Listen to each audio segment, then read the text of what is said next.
बैठ जाइए।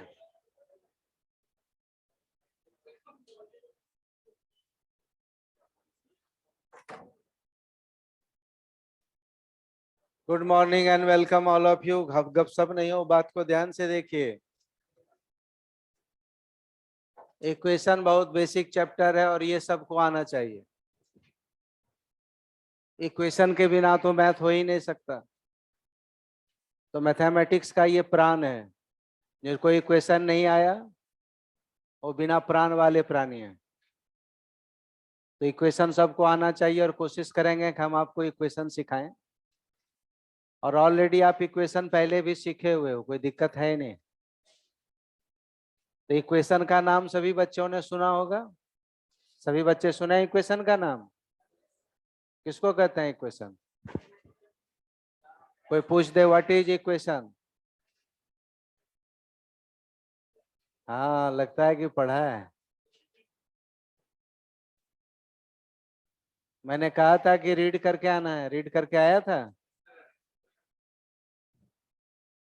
देखिए, क्वांटिटी दो तरह का होता है।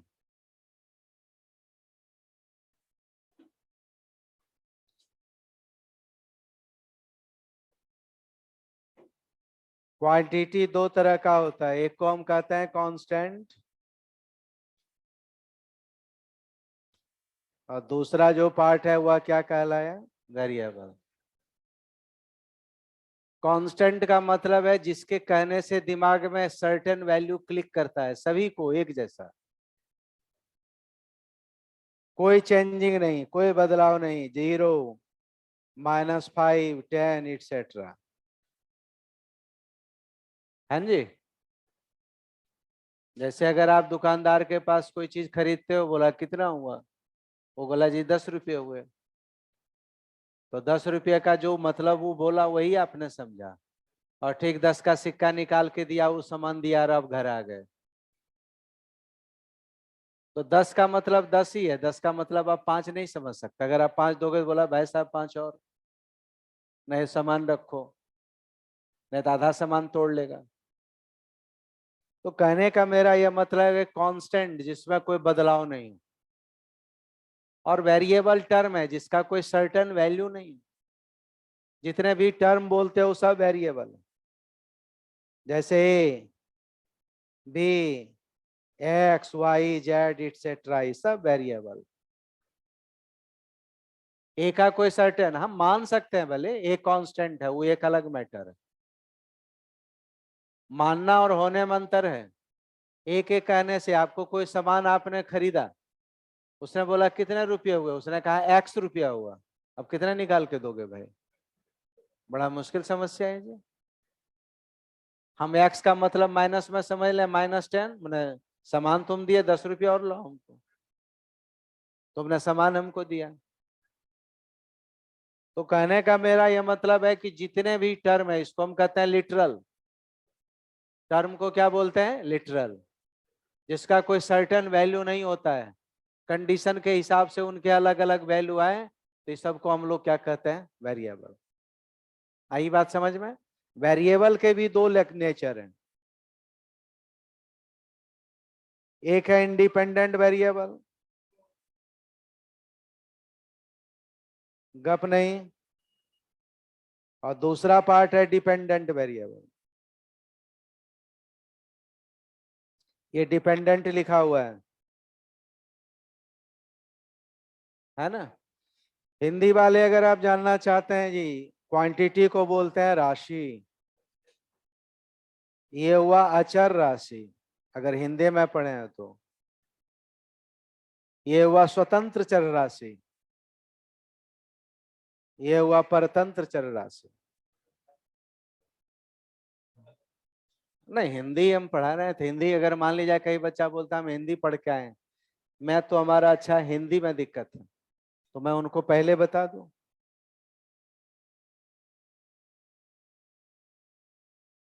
ऑनलाइन वाले को आवाज आ रही है? आज जो है कुछ बच्चे ऑनलाइन भी ज्वाइन किए हुए हैं। ऑनलाइन आवाज अच्छी जा रही है मेरी, मेलोडियस आवाज?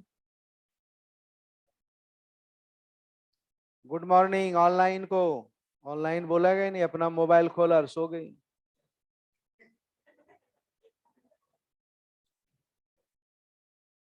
जितने भी हम रिलेशन पढ़ते हैं सभी रिलेशन में जिसमें भी दो वेरिएबल है,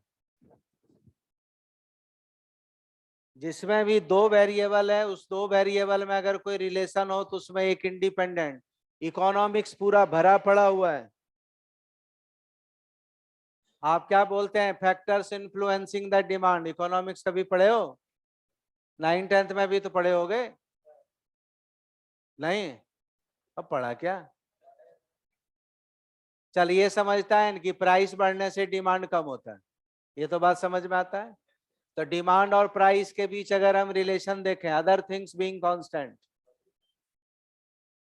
तो प्राइस पर डिमांड डिपेंड करता है। वेरिएबल दोनों है, दोनों चेंज हो रहा है, प्राइस में चेंज हो रहा है, डिमांड में चेंज हो रहा है। आ रहा है बात समझ में? बोलता है महंगाई बढ़ गई, तो महंगाई बढ़ने का मतलब क्या हुआ, आदमी का डिमांड कम हो गया। जो पहले जो है रोज एक दिन जो है आधे किलो टमाटर का सलाद खाता था, वो अब पौवा में काम चला लेता है। पौवा समझते हो? है ना, उसमें सब टमाटर टमाटर मिला हुआ है, बस पौवे में काम चला लेता है।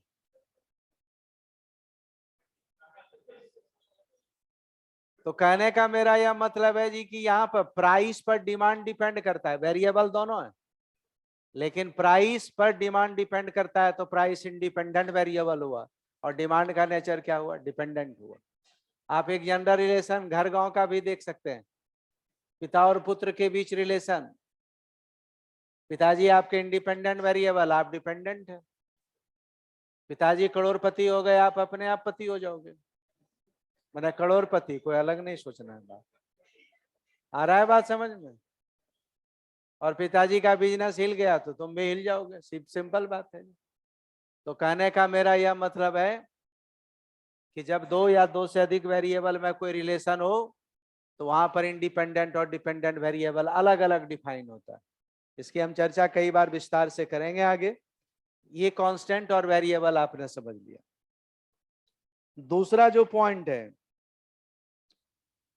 कांस्टेंट और वेरिएबल के बीच अगर कोई रिलेशन है तो उस रिलेशन को कहते हैं मैथमेटिकल स्टेटमेंट।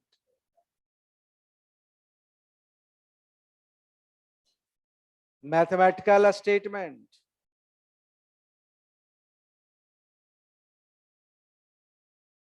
शॉर्ट फॉर्म में एमएस लिखेंगे, गप नहीं। Relation between constant and variable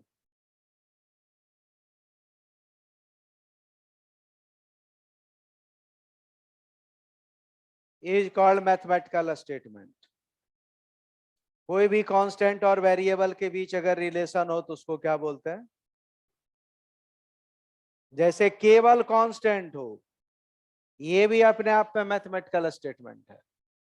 3x ये भी मैथमेटिकल स्टेटमेंट है। 3x+5 ये भी है। 3x-6 ये भी है। x² 9 ये सब मैथमेटिकल स्टेटमेंट में विथ इक्वल टू बराबर रहे नहीं रहे। मैथमेटिकल स्टेटमेंट का क्या मतलब हुआ? स्टेटमेंट का मतलब है जिसका कुछ मीनिंग निकले।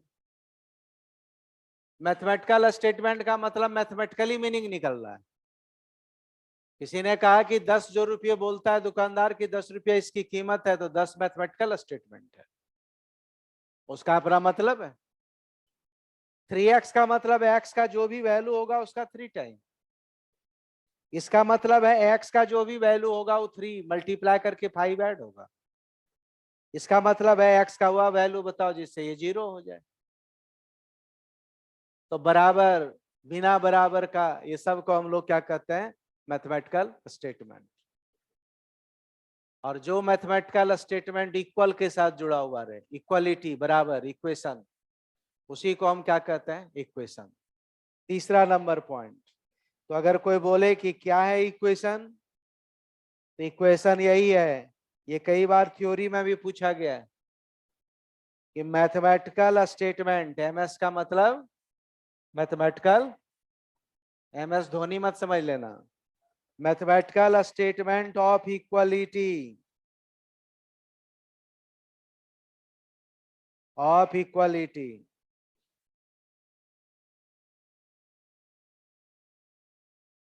Is called equation. जितना भी इक्वेशन है वह सभी मैथमेटिकल स्टेटमेंट है। जो मैथमेटिकल स्टेटमेंट इक्वालिटी यानी बराबर के साथ जुड़ा हुआ हो उसको हम लोग क्या कहते हैं? इक्वेशन कहते हैं। ये हमारा क्या है? इक्वेशन है। ये इक्वेशन है, लेकिन ये सब इक्वेशन, जितना भी इक्वेशन है सब मैथमेटिकल स्टेटमेंट है। लेकिन सारे मैथमेटिकल स्टेटमेंट इक्वेशन होंगे कोई जरूरी? जैसे एग्जांपल के तौर पर ये सब इक्वेशन कहलाए। आया बात समझ में? यहां तक क्लियर सबको?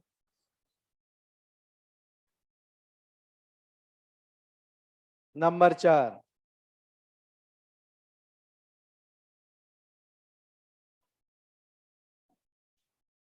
एक होता है identity.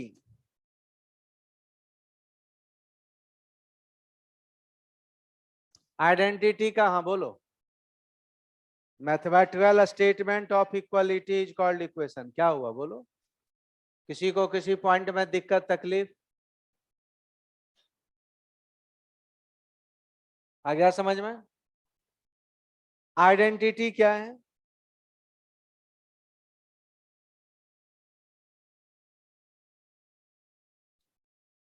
Equality holds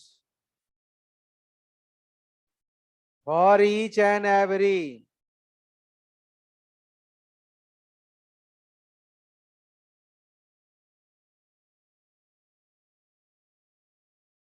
value of observation, value of variable.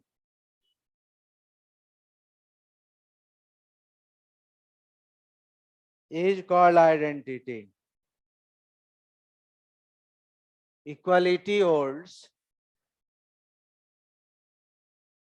For each and every value of variable.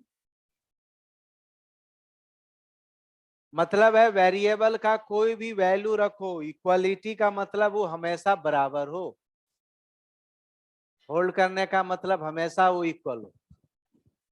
Equality holds for each and every value of variable is called identity.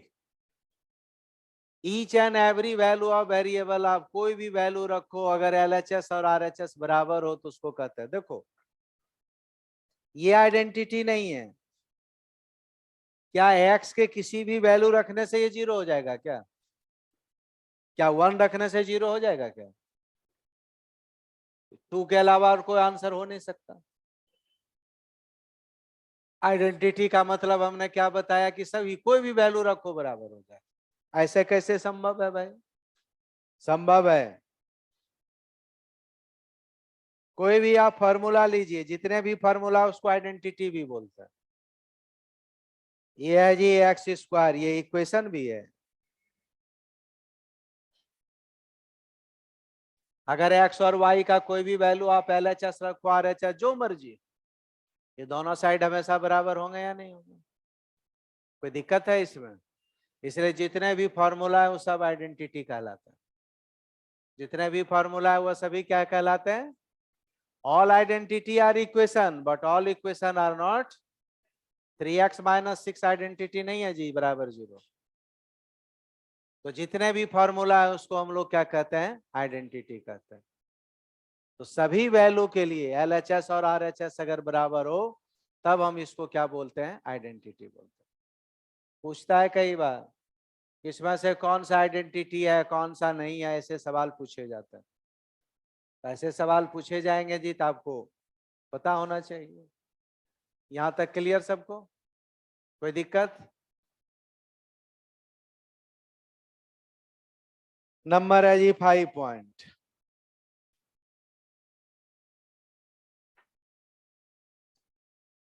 One variable linear equation, linear या straight line,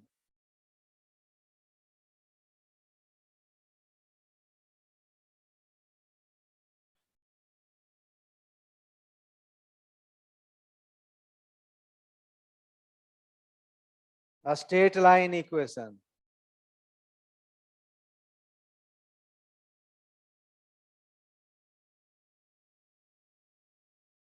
Or a straight line equation.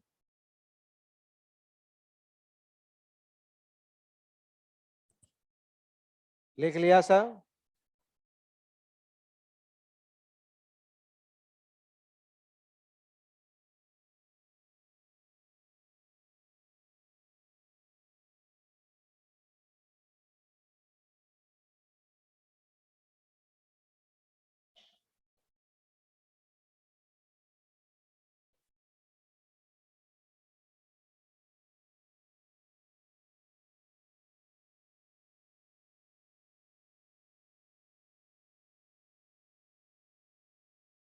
क्या गप कर रहे हो?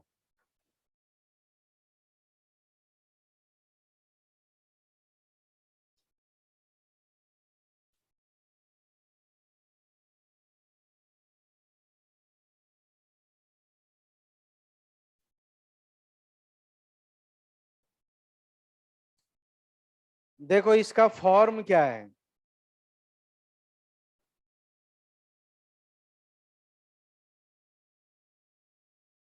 ax plus b0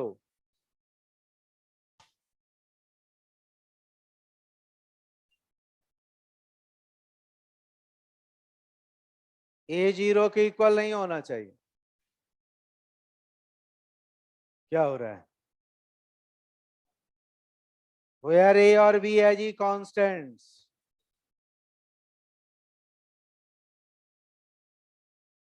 और x आपका है variable.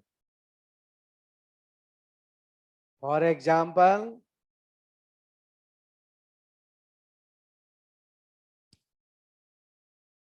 Single variable हो तो वन वेरिएबल,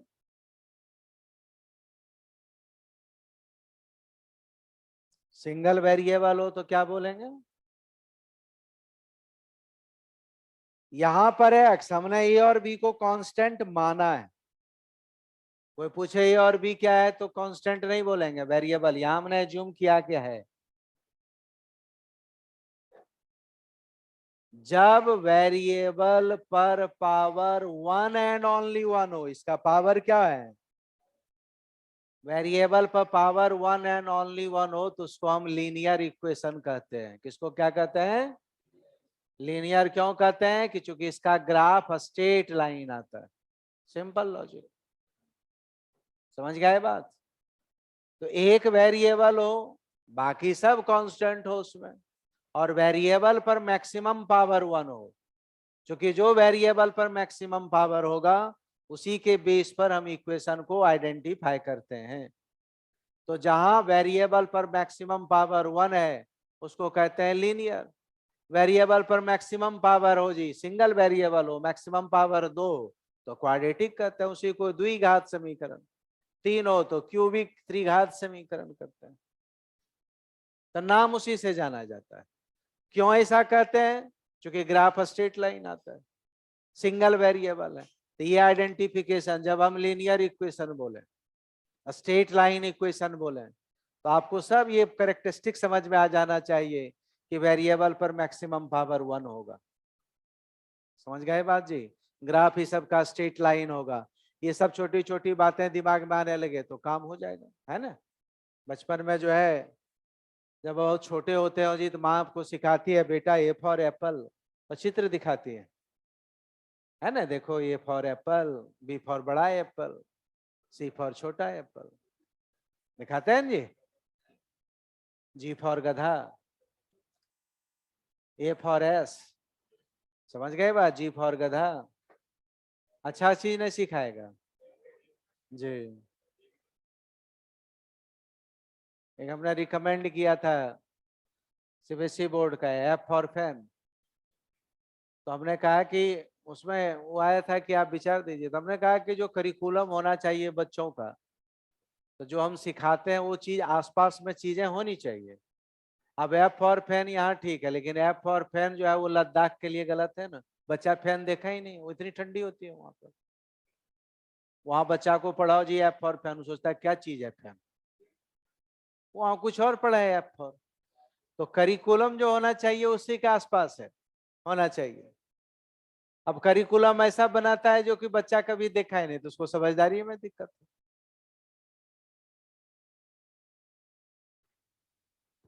तो वही है जी कि पहले हम सीखते हैं और फिर बाजार जाते हैं। बचपन में छोटे मम्मी जो है हाथ पकड़ के, मम्मी हाथ छोड़ी नहीं, बच्चा रोना स्टार्ट, और बच्चा ने देखा जी कि ठेले पर लगा हुआ है एप्पल। फिर बच्चा बोलता है mummy mummy A for Apple. Identify करता है कि नहीं करता है? तो लीनियर इक्वेशन को आपको आइडेंटिफाई करने के लिए आना चाहिए जहां दिखे। अब यहाँ पर तो दिखा देते हैं, अगले चैप्टर में भूल जाते हो। अब देखो, इससे इसको कंपेयर करके ए और बी निकालने के लिए आपको आना चाहिए, ये बड़ा इंपॉर्टेंट है। पूरे इक्वेशन में ए बी एक्स क्या है, इसको आइडेंटिफाई करने के लिए आना चाहिए। एक्स का कॉफिशिएंट है ए। कॉफिशिएंट का मतलब समझते हो? जो चीज मल्टीप्लाई हो उसमें। जैसे आप लिखते हैं 3x, तो कॉफिशिएंट ऑफ एक्स क्या है? 3x। जैसे अगर मान लिया जाए मैं इसको इससे कंपेयर करूं, तो ए और बी का वैल्यू बताओ। ए का वैल्यू क्या होगा और बी का वैल्यू क्या होगा? -5। देखो, एक्स का कॉफिशिएंट ए है और बी को हम कहेंगे कांस्टेंट टर्म। इसको क्या बोलेंगे?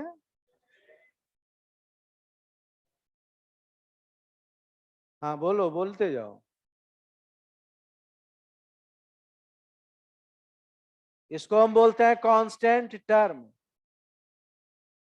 कहोगे सर आपने कांस्टेंट तो लिखा।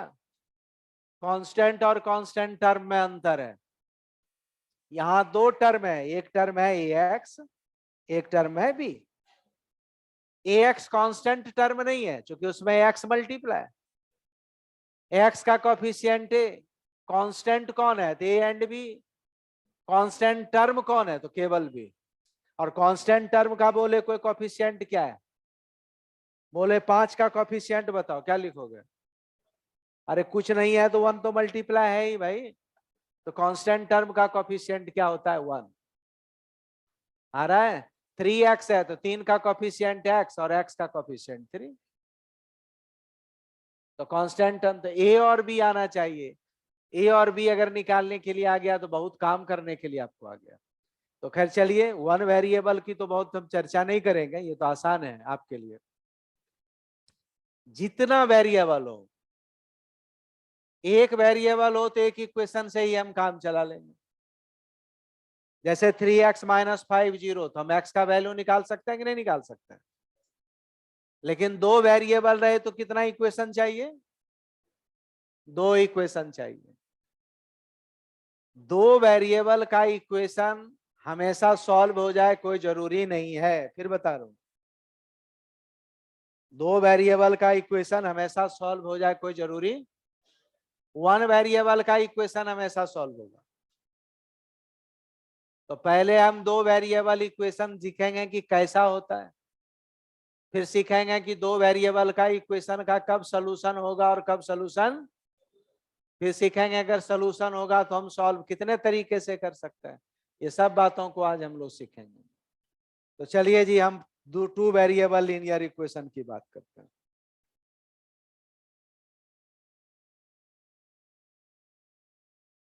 टू वेरिएबल्स लीनियर या स्ट्रेट लाइन इक्वेशन, एसटी का मतलब स्ट्रेट लाइन।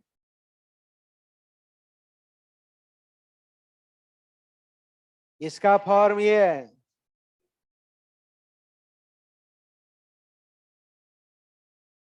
ए एक्स बी वाई सी 0। ए भी 0 नहीं होना चाहिए, बी भी 0 नहीं होना चाहिए। ए बी सी सब कांस्टेंट्स है। कांस्टेंट टर्म कौन होगा बता सकते हो कोई?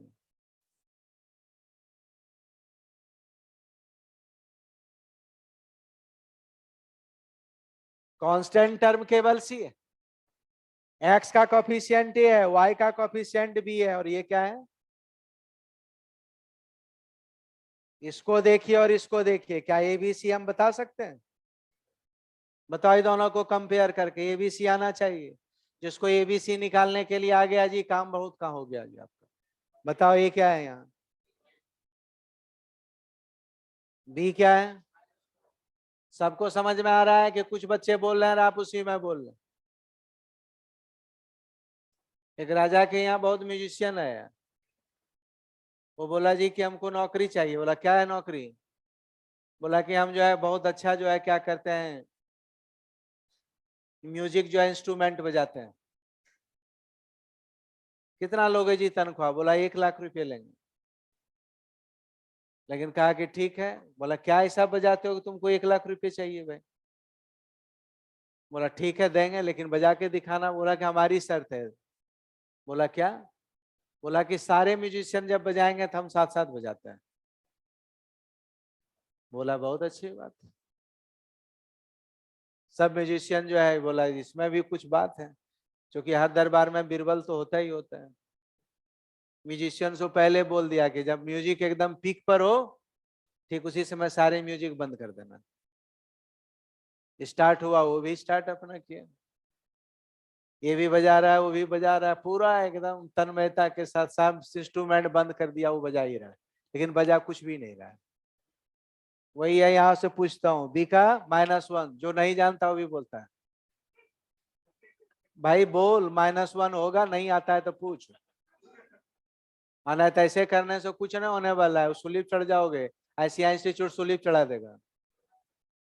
जिसको नहीं आता है पूछिए। यहाँ वाई है, कुछ नहीं है तो 1 है। साइन का ध्यान रखेंगे, ये प्लस है और ये माइनस, तो बी -1 होगा। -y का मतलब है -1 इंटू वाई। आगे आप प्लस लगा सकते हैं, हम ऐसे लिख सकते हैं 2x - y5। सीख लीजिए जिनको नहीं आता है।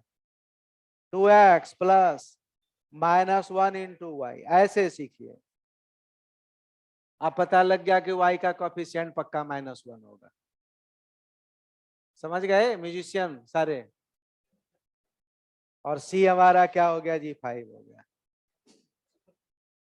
ए और बी और सी आपको आना चाहिए। आ गया क्लियर सबको? ठीक है। अब कुछ तो मान लेते हैं कि मास्क लगा हुआ उसी के अंदर से बोलता है, क्या बोल रहा है क्या पता है? तो मैं आपको नहीं बोल रहा हूँ, और भी बच्चे पढ़ने होंगे, वो पीछे भी पढ़ना होगा। हो सकता है कि अंदर अंदर टीचर को गाली भी दे रहा हूँ। जहाँ कुछ पूछा चल आगे बढ़। अले भाई, ये क्लियर हो गया एबीसी निकालना? अब हम आपको सिखा रहे हैं, अगर एबीसी आ गया तो आगे तकलीफ नहीं होनी चाहिए, नहीं तो आप पूछ लीजिए एबीसी नहीं आया। अब हम कंडीशन पढ़ेंगे कि 2 वेरिएबल लीनियर इक्वेशन का कब सोल्यूशन होगा और कब सोल्यूशन। ठीक है, तो चलिए जी 7 number point.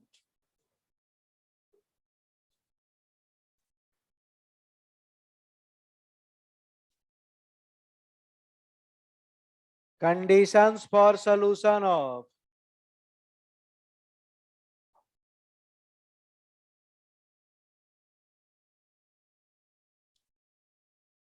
Two variables linear equation.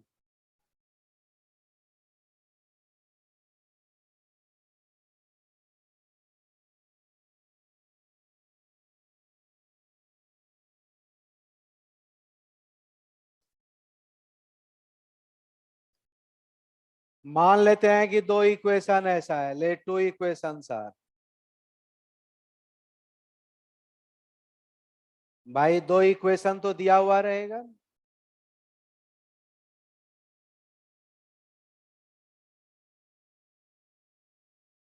मान लिया जाए ये दो इक्वेशन दिया हुआ है। इसमें दो तरह के सवाल होते हैं, C1 या C2 बराबर के उधर भी होते हैं constant.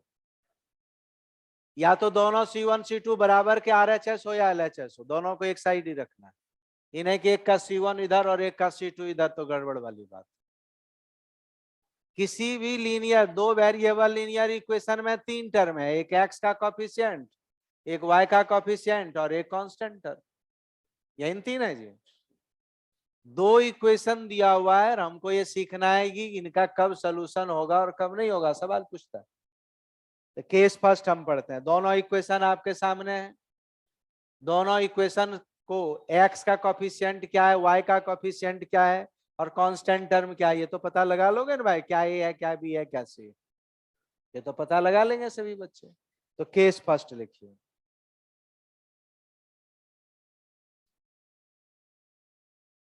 For unique solution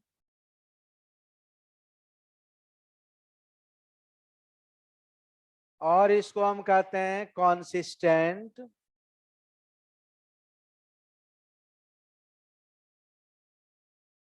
system of equation. Unique का मतलब आप समझते हैं?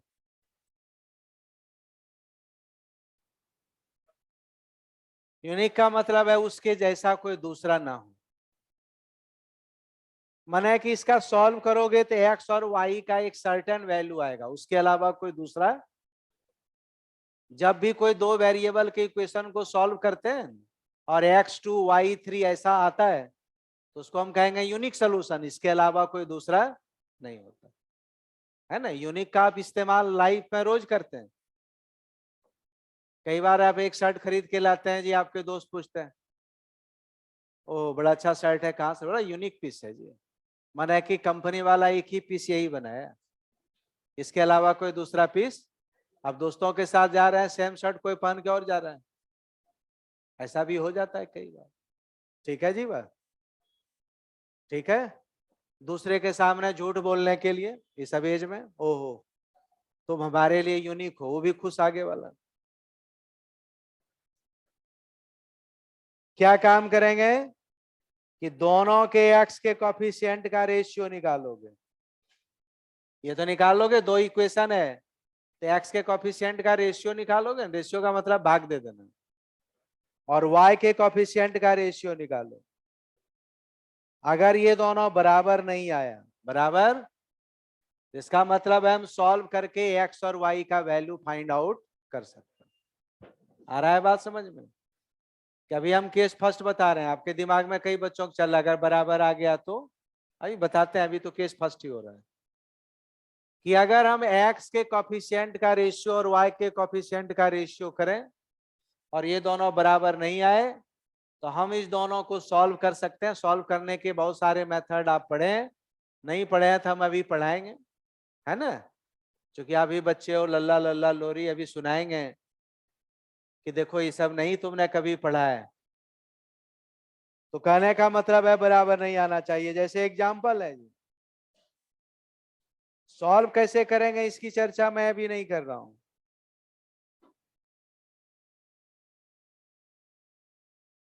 पूछे जी कि इसका बताओ जी कि कैसा होगा सोल्यूशन। एक्स के कोफिशिएंट का रेशियो क्या है, दिखाई पड़ रहा है? कितना आया, हाफ। ये रेशियो ऑफ कोफिशिएंट हुआ। और y का ये ratio of coefficient of x हुआ। रेशियो मतलब भाग देना। और रेशियो अब हम डायरेक्ट भी निकाल सकते हैं, लेकिन अभी हम सिखा रहे हैं y निकालिए, क्या होगा। क्या ये दोनों बराबर आए क्या? हाफ ही नॉट इक्वल टू माइनस। इसका मतलब है इसका सोल्यूशन क्या होगा, ये यूनिक सोल्यूशन है। यानी हम अगर सॉल्व करेंगे तो एक्स और वाई का वैल्यू निकलेगा। कैसे निकलेगा इसकी चर्चा हम बाद में भी करेंगे। ये सब पूछता है सवाल कि दो इक्वेशन देगा, पूछेगा जी कि बताओ इसका सोल्यूशन होगा कि नहीं होगा, क्या होगा, अभी आगे पढ़ाएंगे। और भी आप एक्स के कोफिशिएंट का रेशियो निकालिए, वाई का, एक्स के कोफिशिएंट का रेशियो समझ गए, वाई के कोफिशिएंट का रेशियो निकालिए, देखिए बराबर आ रहा है। अगर बराबर नहीं आ रहा है तो कहोगे कि कोई सोल्यूशन नहीं है, सॉरी सोल्यूशन होगा जी। Clear to all? आया बात समझ में? कोई दिक्कत किसी को? इसका ग्राफ कैसा होगा, ग्राफ पूछेगा नहीं ड्रॉ करने के लिए। ऐसा नहीं कि आपको कहेगा ग्राफ ड्रॉ कीजिए। हो सकता है कि ग्राफ ड्रॉ किया हुआ रहे चारों ऑप्शन में और आपको पूछे कि यूनिक सोल्यूशन का कौन सा ग्राफ है ना। अगर इस दोनों लाइन का हम ग्राफ ड्रॉ करेंगे जी तो ये दोनों लाइन क्या होगा जी, कहीं न कहीं एक दूसरे को कट करेगा, इंटरसेक्शन पॉइंट। सॉल्यूशन का क्या मतलब होता है? बताओ भाई, सॉल्यूशन का क्या मतलब है? What is meaning of solution?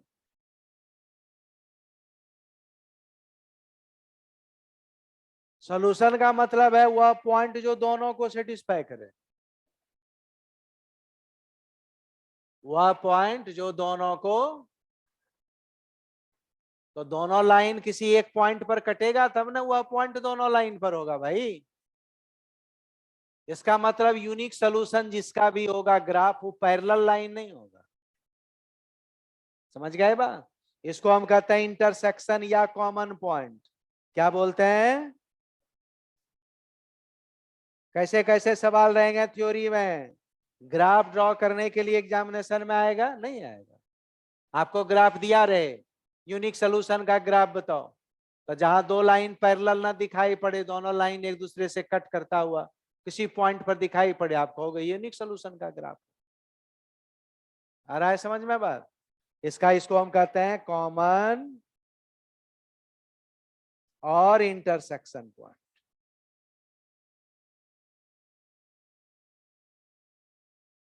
आपको कहे दो लाइन दिया हुआ है, ध्यान ध्यान से सुनो, ऐसे सवाल होंगे, कहेगा इस दोनों लाइन का इंटरसेक्शन पॉइंट बताओ, इसका मतलब इसको सॉल्व करके एक्स और वाई का वैल्यू बताना। समझ गए बात जी? इंटरसेक्शन पॉइंट का मतलब वह पॉइंट जो दोनों को सेटिस्फाई करे। आया समझ में? लाइन पैरेलल कभी भी नहीं हो सकता। दो आदमी यदि झगड़ा करे, सोचो, तो सोल्यूशन कहां होगा? वह कॉमन पॉइंट जो दोनों मान ले। आ रहा है बात समझ में? तो कॉमन पॉइंट का मतलब है सोल्यूशन पॉइंट।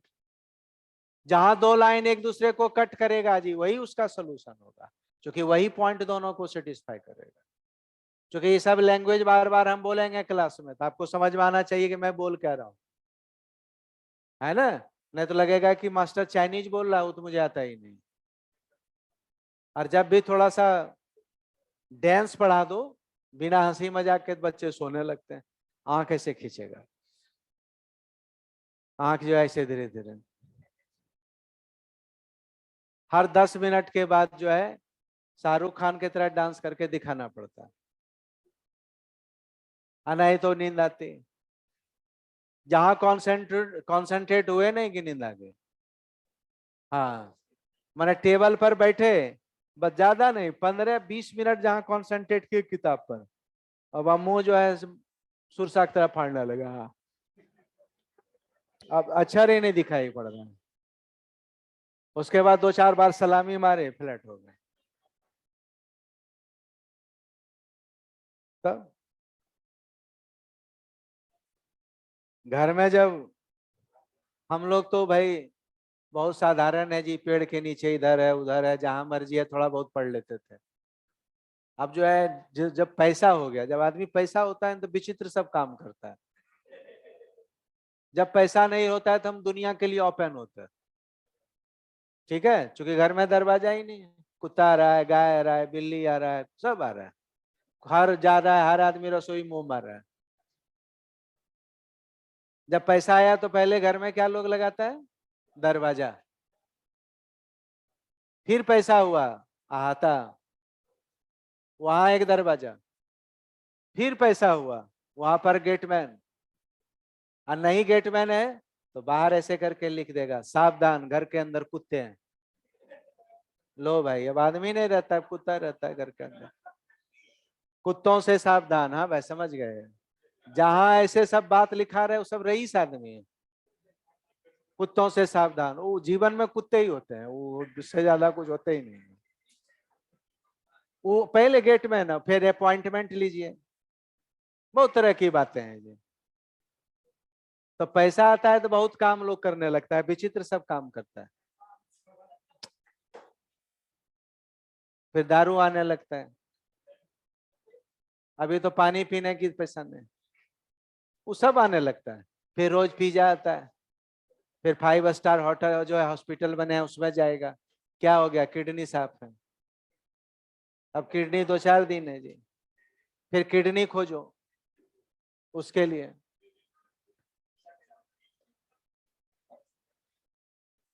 नहीं, किडनी भी लोग खोजता है।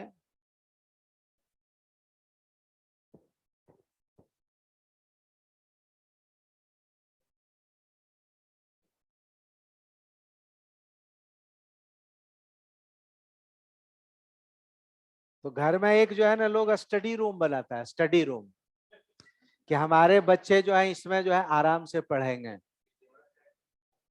वो आराम से पढ़ने वाला घर नहीं, आराम से सोने वाला घर है ना। माँ बोलती है कि वो मेरा बेटा बहुत पढ़ रहा है, पहले अच्छा सा एकदम जो उसका पसंद है मन पसंद खाना बनाएगी। इन्हें जानता है कि खाएगा जाके सो रहेगा, और फिर यहां तक खाएगा, पानी एक चम्मच देगा वो भी गिर जाएगा। उसके बाद जब गया, पापा समझ जाते हैं कि क्या करने वाला है। वो खा रहा है, बोल रहा है पढ़ना नहीं है क्या पापा, माँ ऐसे आंख दिखाई दे। पापा बेचारे शांत है, हिम्मत है जो बोल दे श्रवण कुमार बेटा को कुछ, मरने के बाद यही आग देगा, इसी से मोक्ष की प्राप्ति होगी। अब बेचारा कुछ को बोल नहीं रहा। फिर यहाँ तक खाया, और एकदम उसके टेबल को जरा देखिए, एक सुंदर सा टेबल कुर्सी, एक अलार्म क्लॉक है ना, और साथ में एक जो है पिग्गी। अच्छा जानवर नहीं रखेगा, जिसको देखने से घृणा होती है वैसा सब जानवर रखेगा। उसके बाद यहाँ खाया, खाक हुआ, कुर्सी पर बैठ गया और दरवाजा बंद कर दिया। पिताजी बोले दरवाजा बंद क्यों? माँ बोली खबरदार, बाहर से शोर आता है। तो क्या होगा, पढ़ने में दिक्कत है? नहीं, बच्चा वो बोलता है पढ़ने में इसको डिस्टर्ब होता है, बच्चा का कंसंट्रेशन भंग होता है। पता नहीं कितना कंसंट्रेट कर पाया आज तक। बच्चा मन में सोचता है नहीं सोने में दिक्कत होता है। अब बच्चा एकदम देखिए कितना गार्जियन कोई करता है, लाइट जला के सोएगा, लाइट जला दिया और आराम से 2-4 बार सलामी मारा, पूरा फ्लैट हो गया। घर वाला सोचा लाइट जल रहा है पड़ रहा है, 3 बजे जब उसका नींद खुलेगा, क्योंकि यहाँ तक खाया तब प्यास लगेगा। जब नींद 3 बजे खुलेगा, पिताजी देखेंगे नहीं नहीं नहीं बहुत, ओह कितना मेहनत कर रहा है, बाप रे बाप इतना मेहनत कर रहा है। और फिर फाउंडेशन में फेल हो गया, पिताजी ने बहुत मेहनत किया, सीए ही कठिन है, ये सीए इतना कठिन है, बाप रे बाप, रात भर पढ़ा, दिन 3-4 बजे तक, और 4 बजे जग के फिर पानी यहाँ तक पिएगा, लाइट ऑफ करके सो जाएगा। रोज का यही कार्यक्रम है, वो खाक पास होगा। गलती से एक दिन जो है पिताजी ऐसे करके देख लिए ऊपर से, ये कर क्या रहा है, तो देखा कि सोया हुआ है ना। उसके लिए भी है कि पढ़ते पढ़ते आज आंख लग गई, उसके लिए भी है, आज आंख लग गई। माँ उधर से कितना मेहनत कर रहा है और खा खा के इतना मोटा हो रहा है, खाक पड़ेगा। ऐसे ही तो पढ़ाई होती है।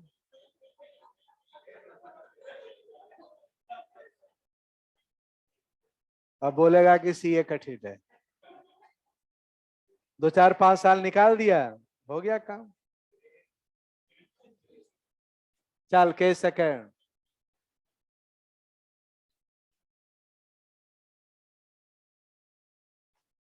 फॉर नो सॉल्यूशंस, या इसको हम कहते हैं inconsistent.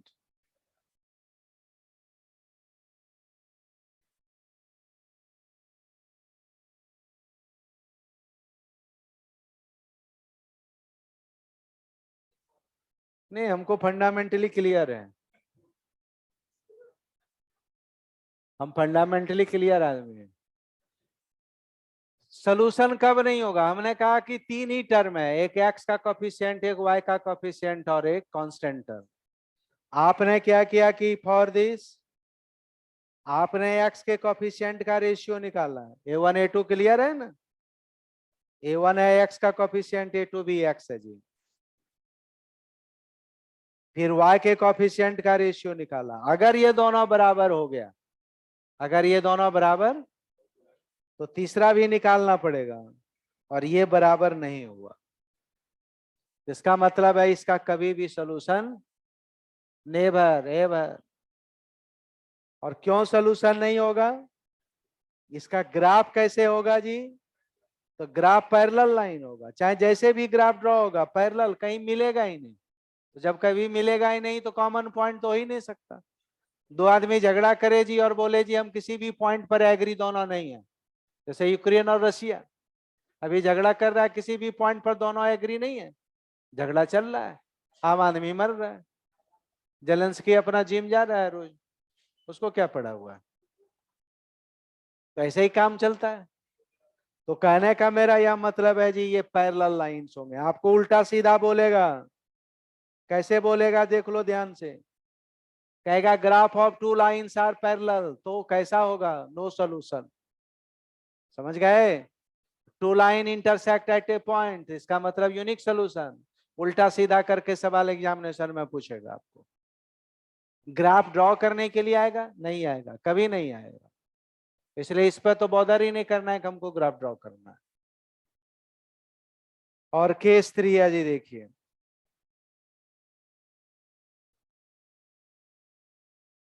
For infinite many solution,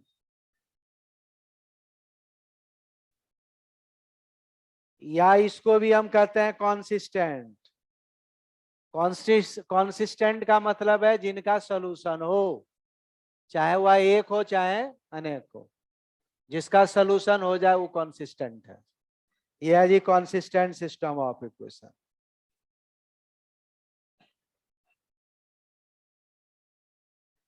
अभी दोनों सवाल का एक एक एग्जाम्पल देता हूं।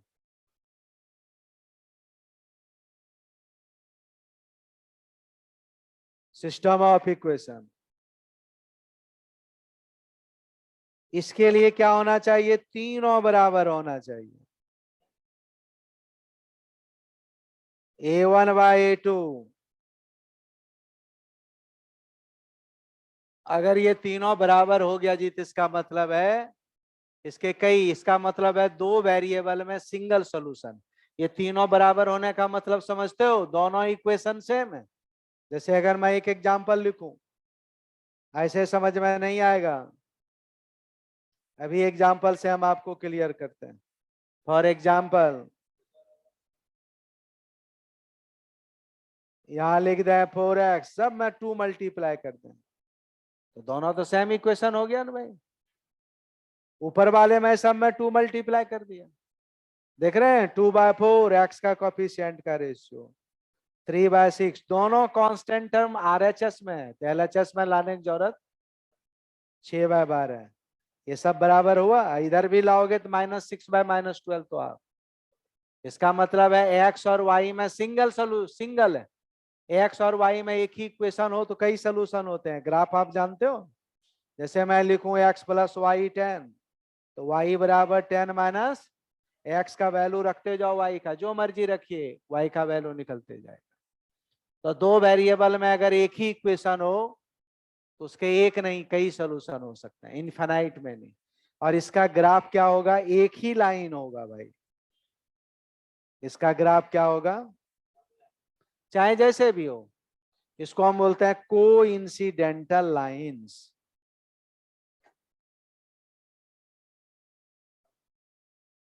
कोइंसिडेंटल, ठीक है जी बात। कोइंसिडेंटल का मतलब है दोनों का ग्राफ एक ही लाइन होगा, चाहे जैसे भी ग्राफ बने। आपको कहे लाइंस आर कोइंसिडेंटल, इसका मतलब है इनफिनाइट मेनी सॉल्यूशंस। आपको तीन बात करना है, A X B Y plus C equal to 0 है, दो लाइन है तो एक्स का कोफिशिएंट वाई का कोफिशिएंट कांस्टेंट है, एक्स का कोफिशिएंट वाई के कोफिशिएंट के रेशियो के बराबर नहीं है तो सॉल्यूशन होगा। अगर बराबर है और C1 C2 के बराबर नहीं है जी तो सॉल्यूशन नहीं होगा, और तीनों बराबर है तो इनफिनाइट मैनी सॉल्यूशन होगा। आ रहा है बात समझ में। ये तीन बातें तो आपको ध्यान में रखनी है। You all are super duper बच्चे। यहाँ नोट में एक पॉइंट लिख लीजिए,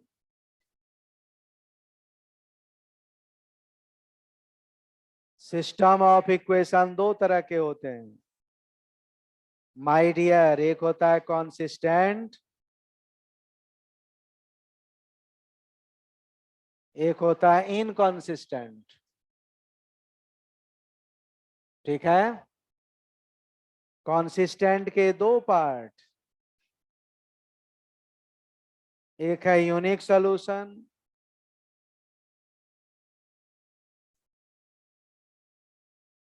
इनफिनाइट मैनी सॉल्यूशन, और इसके एक ही पार्ट है नो सॉल्यूशन।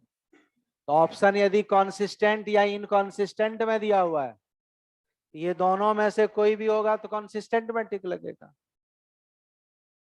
समझ गए बात? और नो सॉल्यूशन होगा तो इनकॉन्सिस्टेंट में टिक लगेगा। अब ये बताइए कि यहां तक सबको समझ में बात आ गई समझ में बात? कोई कुछ बोलता नहीं है? आ गई बात तो जरा सा सभी बच्चे पेज नंबर निकालिए 102। जिनके पास है ठीक है, जिनके पास नहीं है सामने आमने से देखिए, हम आपके साथ साथ हैं।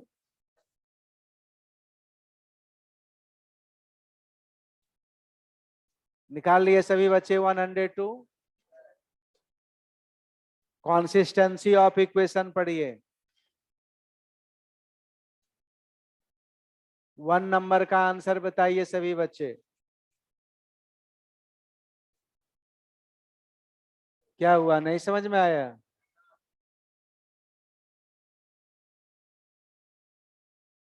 एक्स के कॉफिशिएंट का रेशियो 1 नंबर बताओ, एक्स के कॉफिशिएंट का रेशियो ये है और वाई का क्या है? क्या ये दोनों बराबर है क्या? तो यूनिक सॉल्यूशन ए नंबर ऑप्शन। एम आई राइट? सबको आया समझ में? ऐसा किसी कोई है बंदा जिसको कि नहीं आ रहा है? बंदी को भी बोल लो। किसी को, किसको नहीं है बोल? किसको नहीं? कौन? बोलो क्या नहीं आया? एक्स के कॉफी, एक्स वाई और कांस्टेंट टर्म समझ रहे हो? जबरदस्ती पूछ रहा है क्या? आ गया समझ में?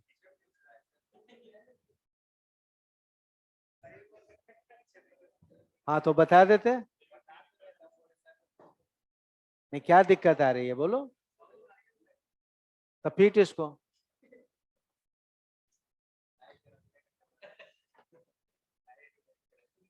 तो भलाई कर रहा है, उसकी बुराई कर रहा है। तुम उसको बोल रहा है कि समझ में नहीं आ रहा है, बोलो लड़कियों के सामने क्या इंप्रेशन उसका जाएगा? कुछ नहीं सोचना है। लड़कों और लड़कियों में ये बड़ी परेशानी है कि जब भी जो है उसको समझ में नहीं पूछता, सोचता है को मेरे बारे में लड़के क्या बोलेंगे, लड़कियां सोचती हैं। लड़के सोचता है लड़कियां क्या बोलेगी, कितना गधा है। कोई कुछ नहीं बोलेगा, जब फेल करोगे सोचो क्या क्या कौन कौन बोलेगा क्या क्या। गली का कुत्ता भी देखेगा ऐसे करके, गया था सी होने हुआ ना, मुंह ऐसे जी निकाल के गया था, आया ना, आ गए हमारे ही गली में आ गए। हाँ ऐसे ही बोलेगा। सीए गया था बनने के लिए, ओहो। नंबर 2।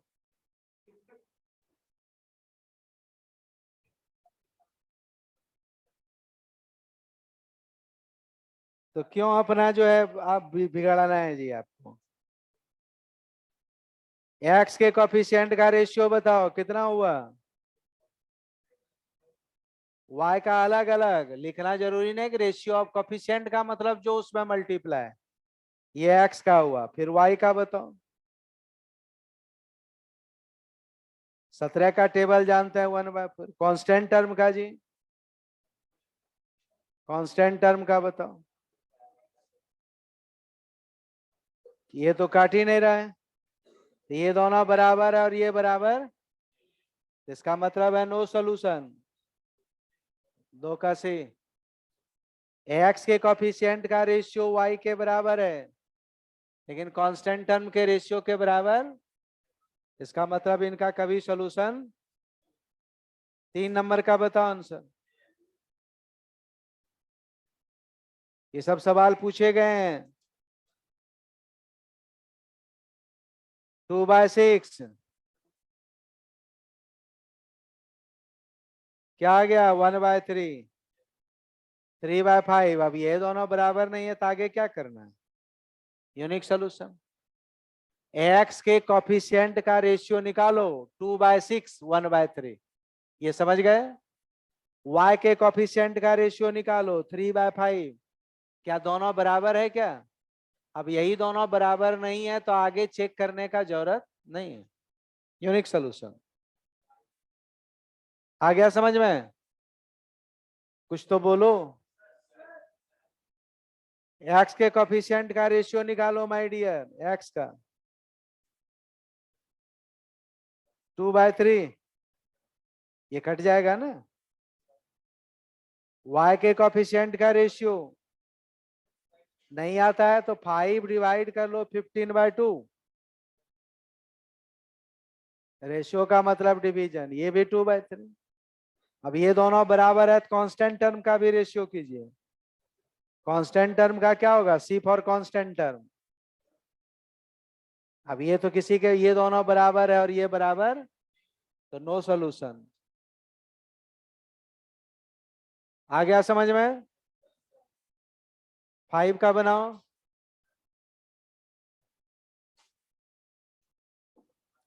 नंबर 5। किसी को दिक्कत? एक्स के कॉफिशिएंट, कॉफिशिएंट ने मल्टीप्लाई 4/10 करो एक्स वाला। y का कॉफिशिएंट 7 डिवाइड 35/2। ये भी 2/5 हो गया। कांस्टेंट टर्म बताइए, 10/25। सब बराबर हो गए। Infinite many solution. तीनों बराबर हो जाए तो infinite many. Is it clear? 6 number बनाइए।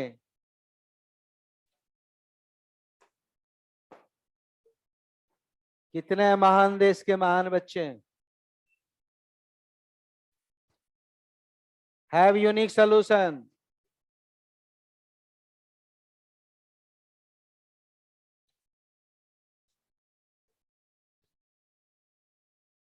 kx + 2y = 5 है।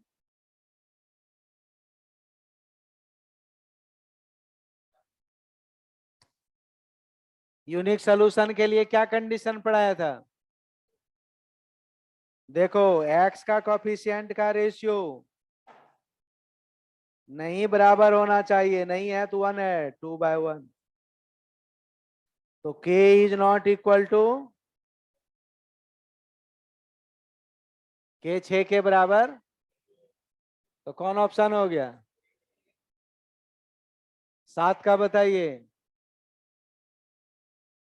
ऐसे 6 का आंसर गलत है लॉजिकली। मेरे विचार से तो ऑल ऑफ दीज होना चाहिए आंसर।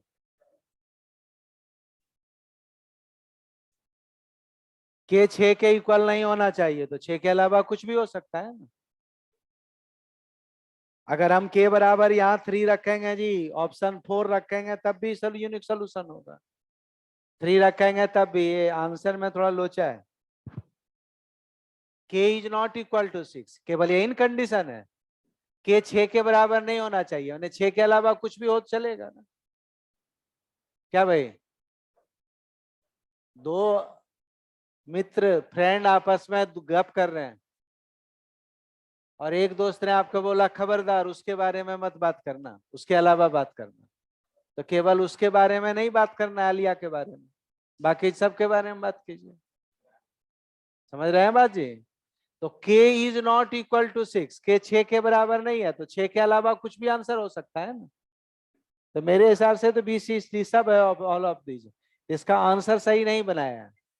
इसको आंसर बनाना चाहिए डी में ऑल ऑफ दीज। आंसर में क्या करना चाहिए था? क्योंकि k is not equal to 6, ये भी ट्रू है। k बराबर 4 रहेगा तब भी ट्रू होगा, k बराबर 3 भी रहेगा तब भी ट्रू होगा, k बराबर 1 भी रहेगा तब भी ट्रू होगा। क्योंकि k 6 के बराबर नहीं है तो 6 के अलावा कोई भी डिजिट हो सकता है। ये बात आप समझ रहे हैं? ये मैं इसलिए बता दिया। लेकिन अगर ऐसा ही सवाल दिया हुआ रहे तो मोस्ट अप्रोप्रिएट में आप ए में टिक लगा सकते हैं कि के इज नॉट इक्वल टू 6, बाकी चलेगा मोस्ट अप्रोप्रिएट। लेकिन अगर कोई आदमी ऐसा बोले तो हम आपको समझा दिए लॉजिक।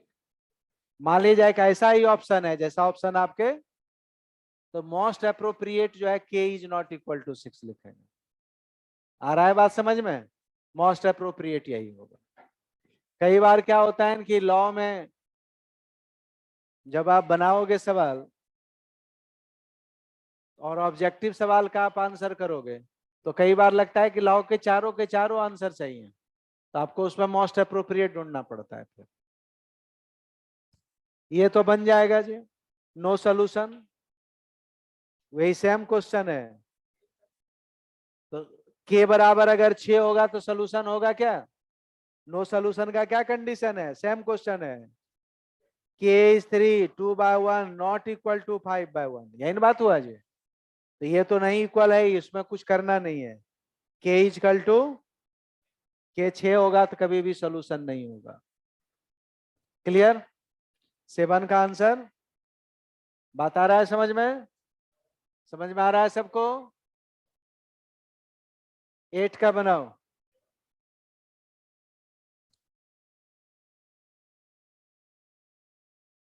देखिए इक्वेशन बनाने के बहुत सारे तरीके, इक्वेशन में सवाल, प्रैक्टिकल सवाल और जो भी दिया है जी, 60-70% सवाल बाय ऑप्शन आप बना सकते हैं।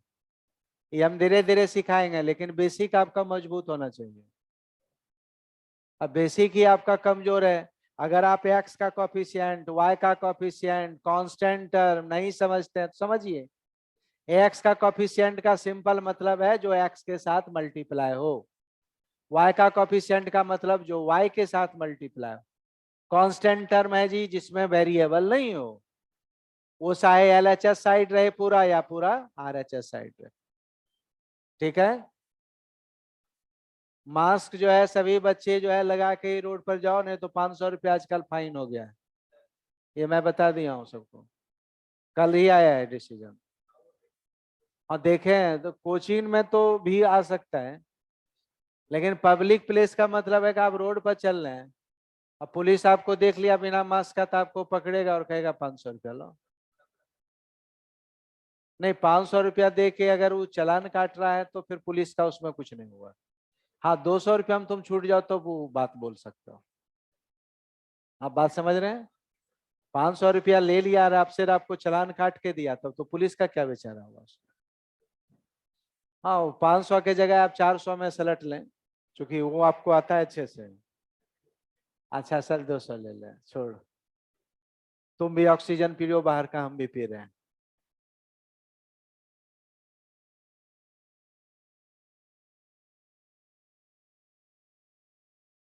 इसी तरह इसी मैं जा रहा था गाड़ी लेके, जस्ट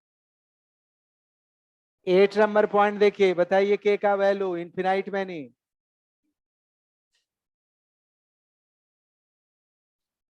देखिए मैथ नहीं आता है तो सीखिए, हम सिंपल भाषा में मैथ सिखा रहे हैं आपको, सिंपल भाषा में मैथ सिखा रहे हैं भाई, कि एक्स का कोफिशिएंट का मतलब एक्स के साथ मल्टीप्लाई हो, साइन है, ये सब ध्यान रखिए। क्या पढ़े इनफिनाइट मैनी सोल्यूशन में? बराबर। यहाँ वाई का कोफिशिएंट बताओ तो क्या होगा इसका? ये देखिए बराबर है, कोई भी एक ले लीजिए, इत कट गया, कोई भी एक लेके के का वैल्यू निकाल दो, क्रॉस मल्टीप्लीकेशन करो। आ गया समझ में? Clear to all? 9 number point देखिए, you all are super duper बच्चे।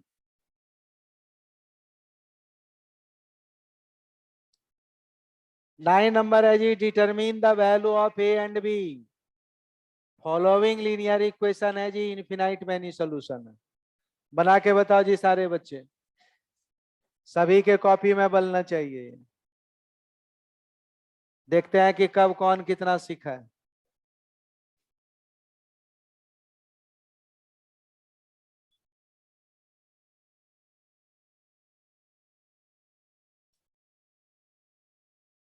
देखेंगे कुछ समझा या नहीं समझा। कहोगे सर समझाया तो बड़ा सस्ता और पूछ रहे हो बड़ा महंगा। नहीं समझाते तो 2 3 4, यहाँ पता नहीं ABC क्या क्या लिख देते हो। बना ले, चलो पार्टी दे दो।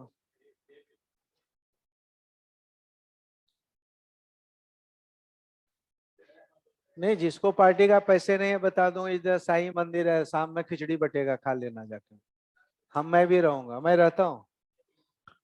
ठीक है, वो जो कॉर्नर वाला जो सीट होता है ना, तीसरी सीढ़ी का जो साइड वाला, उस पर मैं बैठा। हाफ पैंट रहेगा इतना, एक पैंट पूरा रहेगा, एक फटा हुआ रहेगा आना। ठीक है। और इस साइड जो है वो हमारे ससुराल वाला बैठता है इधर का। तुम लोग भी आ जाना। ठीक है, कुछ पैसे भी जमा हो जाएंगे। हाँ ऑप्शन बी।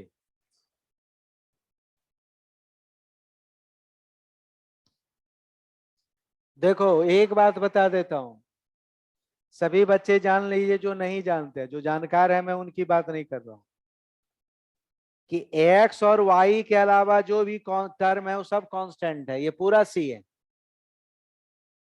भाई। लीनियर इक्वेशन 2 वेरिएबल में 3 ही टर्म हमने बताया, सी चाहे इधर हो चाहे उधर, एक एक्स का कोफिशिएंट एक वाई का कोफिशिएंट, और जो बच जाए वो सब क्या हो गया, तो ये एक्स का कोफिशिएंट वाई है, जो बच गया ये सब सी है, इसका ये सी है। तो इनफिनाइट मैनी सोल्यूशन में क्या हुआ, ये तीनों बराबर होने चाहिए। कांस्टेंट टर्म अगर दोनों का आरएचएस साइड हो तो उसको एलएचएस में ले जाना कोई जरूरी नहीं। ठीक है बात। ये कट गया जी, ये दोनों से पहले ये का वैल्यू निकाल दो, निकाल लेंगे। ये 2 2 जा 4 हो गया जी, क्रॉस मल्टीप्लीकेशन करो, इसको इधर कर दो, इसको इधर कर दो, ए बराबर 7 आ गया। नहीं आएगा जी, 2a - 8 - 1 +8 - 1 7 आ गया समझ में। आप इससे इसका कर लें, फिर इसी से लीजिए, दूसरा क्यों लेंगे जी जो इतना तकलीफ दे। तीनों बराबर है तो जिससे आसानी होगा कर लेंगे। देन क्रॉस मल्टीप्लीकेशन, 4b + 2, इसको इधर ले आइए, b बराबर, इसको इधर ले आते हैं। तो ऑप्शन नंबर जो है ए बी नंबर जो है वो हमारे लिए है। इज इट क्लियर, सबको आया क्लियर समझ में, आया समझ में, बड़ी अच्छी बात है जी। चलिए हम बात को और आगे बढ़ाते हैं। अभी तो हमने सीखा कि कब सॉल्यूशन होगा और कब सॉल्यूशन, अब हम सीखेंगे कि अगर सॉल्यूशन हो तो हम कितने तरीके से सॉल्व कर सकते हैं, जरा इसके बारे में हम चर्चा करेंगे। आगे बढ़े वीर जवानों। साइन आउट क्यों हो गया भाई, क्या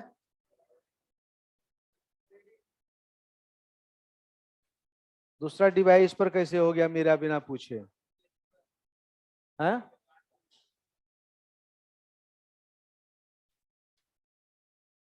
गजब बात है, डिवाइस भी हो गया और रिकॉर्ड भी हो रहा है।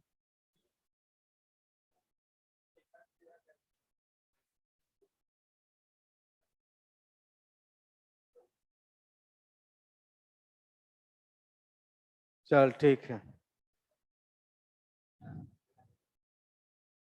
नहीं हुआ तो मैं किसी से मांग रहा हूं। चलिए आगे देखिए जी, कितना नंबर पॉइंट हो गया जी, 7 नंबर पॉइंट हुआ, 8 9 नंबर तो सवाल था। तुम जो है क्लास को जो है बहकाओ मत।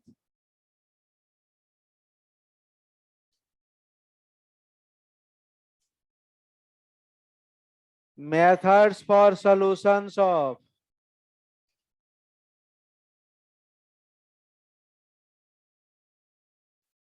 2 वेरिएबल लीनियर इक्वेशन, ध्यान दो।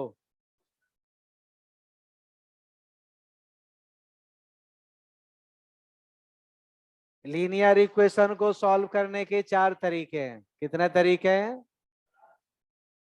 ये चारों तरीके में से कम 3 तरीके आपको जानना चाहिए। आप एक ही तरीके में हमेशा लगते हो elimination method. There are 4 methods. Number A, गुस्सा नहीं करते, एलिमिनेशन मेथड, हिंदी में बोलते हैं विलोपन विधि।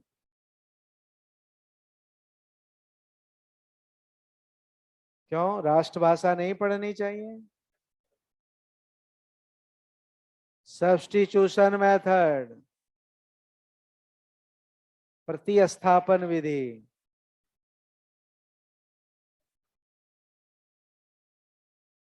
हाँ, तो कोई सब्जेक्ट का नाम सुने हो आज तक? एक आध सब्जेक्ट बता दो। मैं उसी से कुछ सवाल पूछ लेता हूँ।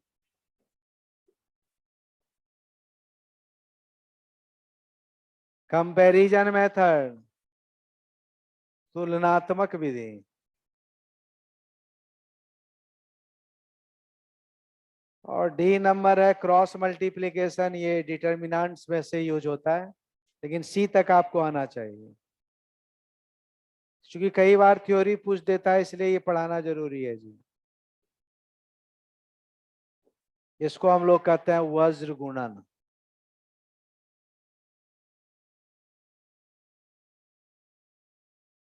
मैं भी अंग्रेजी मीडियम से ही पढ़ा हुआ छात्र हूँ, लेकिन थोड़ा बहुत हिंदी हम जानते हैं, क्योंकि हिंदी हमारा सबसे फेवरेट सब्जेक्ट था। जी, घर में अगर हमारे पास हमारी आर्थिक स्थिति, इकोनॉमिक कंडीशन अगर सही होता तो मैं हिंदी के प्रोफेसर कहीं होता। मैं हिंदी ही पढ़ना चाहता था, घर वाला बोला कि पेट नहीं भरेगा, मैथ पढ़ो, स्पेशल मैथ पढ़ लेता। तो मैथ हमारा बाय, उसमें भी बहुत था हमारा हाथ क्लियर, मैथ्स में भी बहुत इंटरेस्ट था, लेकिन हिंदी में ज्यादा इंटरेस्ट था।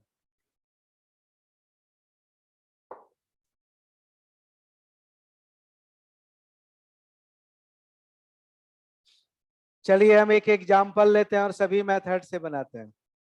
कोई तकलीफ किसी को?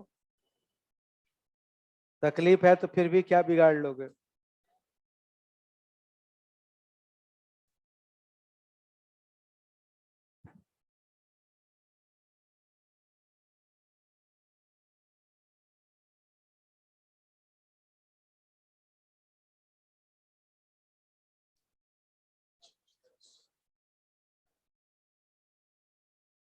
देखिए, अगर ये सवाल हमको दिया रहे जी तो मैं अभी तरीका आपको बता रहा हूँ, हमको ऐसा सवाल दिया रहे और ऑप्शन दिया हुआ रहे, हम तो बिना सॉल्व किए भी सॉल्व कर सकते हैं। एक्स वाई ऑप्शन में दिया हुआ है तो पुट करके देख सकते हैं। तो तरीके बहुत है, लेकिन आपको बेसिक आइडिया आना चाहिए। ठीक है, एक ही सवाल है, पूछने का तरीका रहेगा कुछ और। जैसे एक सवाल है जी, बाय ऑप्शन बना सकते हो, उसी सवाल को पूछने का तरीका थोड़ा बदल देगा जी तो आपको सॉल्व करना पड़ जाएगा। इसलिए आपको दोनों जगह हाथ साफ होना चाहिए। ये जितने भी मेथड हम पढ़ते हैं, ये मेथड आता कहाँ से है? मैं ऐसे थोड़ा सा पूछ रहा हूँ, 11 12th में जो मैथ पढ़े होगे 10th तक, कभी सोचा जी कि जो फर्स्ट टाइम ये बनाया होगा वो ऐसा क्या सोचा होगा? ऐसा तो होगा नहीं कि ऐसे ध्यान करे आज जी चलिए मेथड लिख देता है।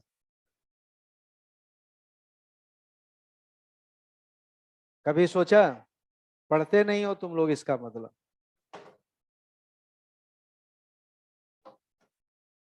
तुम लोगों ने क्या किया है कि चोरी किया अपने लाइफ से जी।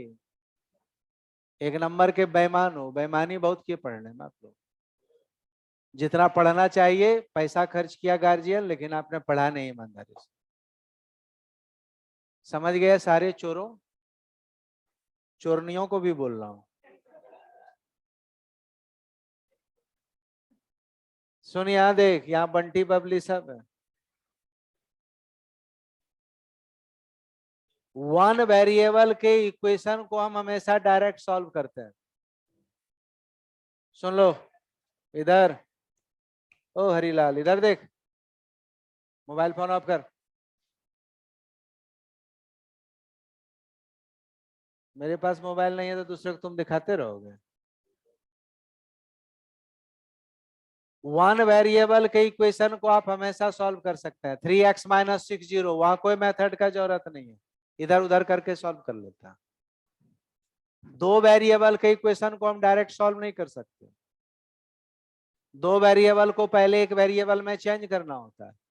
तो दो वेरिएबल को एक वेरिएबल में चेंज करने के जितने तरीके हो सकते हैं उतना ही मेथड है, और कोई तरीका ही नहीं।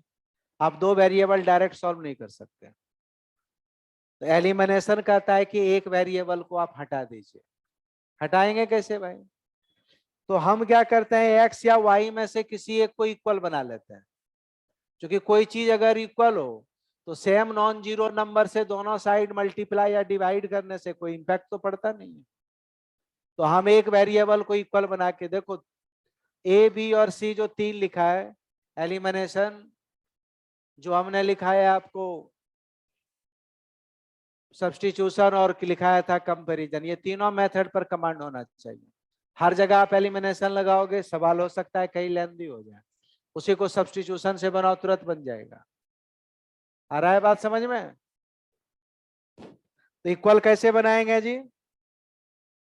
पहले हम क्या करेंगे, ये मेथड एलिमिनेशन मेथड की बात करते हैं।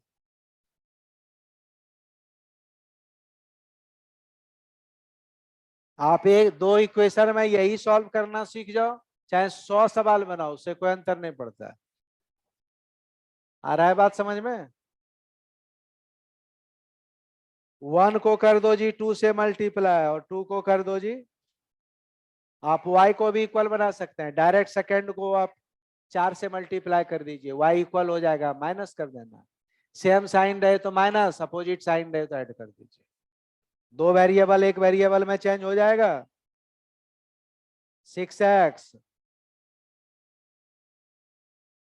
ये कितना हो गया जी? सेम साइन है जी, सब्ट्रैक्ट कर दीजिए। SUB का मतलब सब्ट्रैक्ट। ये कट गया, 8 में से 3 गया, y बराबर क्या निकला? दो वेरिएबल को एक वेरिएबल में चेंज कर दिया। जब तक आप दो वेरिएबल को, तीन वेरिएबल के इक्वेशन को डायरेक्ट सॉल्व नहीं कर सकते भाई, तीन को दो में लाना पड़ता है, फिर दो को एक में लाना पड़ता है। सॉल्व तो अल्टीमेट एक का ही होगा। तो दो वेरिएबल को एक वेरिएबल में चेंज करने के जितने तरीके उतना ही मेथड। आप फर्स्ट में पुट कर दीजिए जी y का वैल्यू कितना है माय डियर। फर्स्ट में पुट कीजिए, सेकंड में भी पुट कर सकते हैं। 12 इधर गए तो कितने हो गए? 6x बराबर 2। मैं ये नहीं कह रहा हूं कि, लेकिन हर सवाल को अगर इक्वेशन बनाना हो तो हर सवाल को ऑप्शन से ही बना लोगे, कोई जरूरी नहीं है। आपको कहे जी कई बार की वैल्यू x बताओ, y नहीं दिया हुआ है, तो फिर थोड़ा सॉल्व करना पड़ेगा। Is it clear? Elimination method समझ गए? एलिमिनेशन ये आपका सबसे प्यारा मेथड है, हर बार यही आप लगाते हो। सेकेंड नंबर है substitution, B number.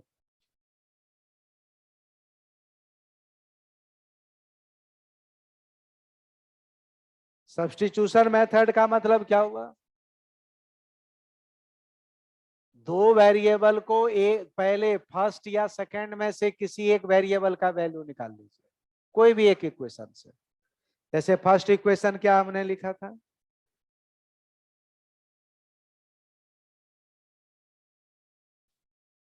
Three X plus 4y बराबर 18 है।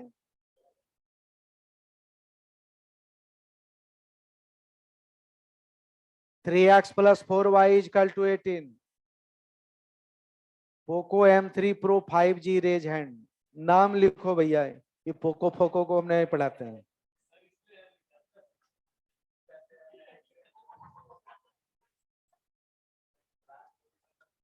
3x प्लस 4y18, इससे x या y का वैल्यू निकालिए। x बराबर आ गया हमारा, ये जो x बराबर आया है, ये जो x का वैल्यू आया हमारा, इसी को सेकंड में पुट कर दीजिए। सब्स्टिट्यूशन का ही मतलब है प्रतिस्थापन। फेविकॉल से जोड़िए, सेकंड में रखिए वैल्यू, है ना। करीना जो चाची गाती है आपकी, बस इसको लगा देना है जी। एक्स का ये वैल्यू है, ये यहां पर सेकंड में पुट करो भाई। देखो, दो वेरिएबल एक वेरिएबल में चेंज हो गया, कुछ तो बोलो। एक से फर्स्ट या सेकंड, जो मर्जी है। अगर मैं रहूं तो सेकंड से बनाऊं, सेकंड से वाई का वैल्यू निकालना आसान है, फर्स्ट में पुट कर देंगे। ये तो मैं ऐसे आपको कॉम्प्लिकेट करके बताया, लेकिन आसानी से जो आप किसी से एक वेरिएबल का वैल्यू निकालिए, किसी में चिपका दीजिए, सिंगल वेरिएबल में बदल गया। अब सिंगल वेरिएबल में बदल गया तो हम सॉल्व कर सकते हैं। काम एक ही ऑब्जेक्टिव है। एलसीएम ले लीजिए, 2 मल्टीप्लाई कर दो, 36। इधर ले आइए, 9 में से 3 गया, 6y कितना हो गया? कहीं गड़बड़ तो नहीं की है? 8 हो गया। चलो मैं सॉरी बोल देता हूं।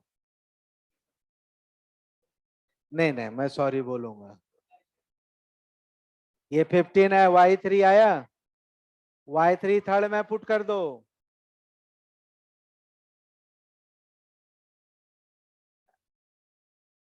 ये थर्ड में पुट कर दीजिए डायरेक्ट। तो दो वेरिएबल को एक वेरिएबल में चेंज करना ही आपका ऑब्जेक्टिव है। तो एक से हमने x और y निकाला, दूसरे में रख दिया। तो ये जब सब बातें आपको समझ में आएगी जी, तो सवाल में जो आपको आसान लगे वो मेथड यूज कर लीजिए। हर जगह एक ही बात पर चिपके मत रहिए। और थर्ड नंबर पॉइंट देखिए, आगे बढ़ो वीर जवानों। कितने महान बच्चे हैं जी, सीख जाते हैं, बच्चे भी खुश।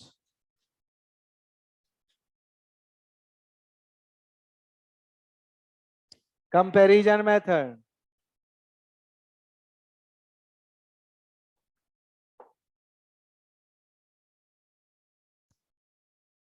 कंपैरिजन में सीधा सा मतलब है जी, आदमी का कंपेयर आदमी से, और गधे का कंपेयर। कहोगे सर ये बात गलत है। कई बार हम मेरा कंपेयर गधे से हो जाता है, तो काम ही वही करते, तो मैं क्या करूं। एक्स का कंपैरिजन एक्स से, और वाई का कंपैरिजन, तो आप फर्स्ट से एक्स या वाई जो मर्जी है निकालिए। फर्स्ट से एक्स का वैल्यू निकालो, क्या आया था? एक्स का वैल्यू ये निकालना हमने सिखाया था आपको। एक्स बराबर क्या आया माय डियर?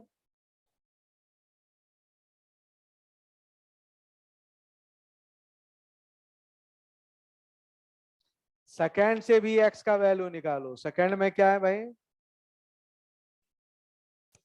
इससे एक्स का वैल्यू निकालेंगे तो क्या होगा? इधर जाएगा ये, और ये डिवाइड हो जाएगा। ये से फर्स्ट से एक्स का वैल्यू निकाला, फर्स्ट ये इक्वेशन है, इससे हमने एक्स का वैल्यू निकाला। सेकंड ये इक्वेशन है, इससे भी एक्स का वैल्यू निकाला।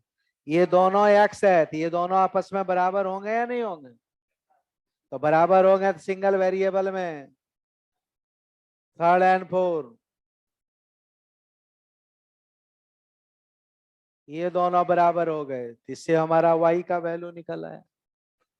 क्रॉस मल्टीप्लीकेशन करोगे y आ जाएगा 3, y का वैल्यू 3, सेकंड में 4 में पुट कर लो, x2 आ जाएगा। तो यही तीन बातें हैं मोटा मोटी। क्रॉस मल्टीप्लीकेशन जरूरी नहीं है, ये तीन बातें आप पढ़ेंगे और इक्वेशन का चैप्टर आप लोग थोड़ा सा सवाल आए चाहे नहीं आए बनाएंगे, फॉर्म जरूर करेंगे। आईसीआई का बुक किसी के पास हो तो उससे, ये हो जी तो उससे आप थोड़ा बनाओगे। इक्वेशन आप लोगों ने पहले भी तो पढ़ा होगा ना, है ना? तो कम से कम आईसीआई का बुक से आप जरूर बनाएंगे। आईसीआई को भी बनाना है, आईसीआई के ही सवाल इसमें दिए हुए हैं शुरुआत में, ठीक है? इतना जितना लिखा है इतनी बात आपको सभी को आना चाहिए। अगले क्लास में हम लोग सवाल जवाब करेंगे, बहुत सारे शॉर्टकट सीखेंगे और भी बातें सीखेंगे नए नए तरीके से, है ना? आज के लिए इतना ही, ज्यादा पढ़ो मत, ज्यादा पढ़ने से हेडेक हो जाता है ना बात? Thank you all of you. कल मिलते हैं नए उत्साह के साथ।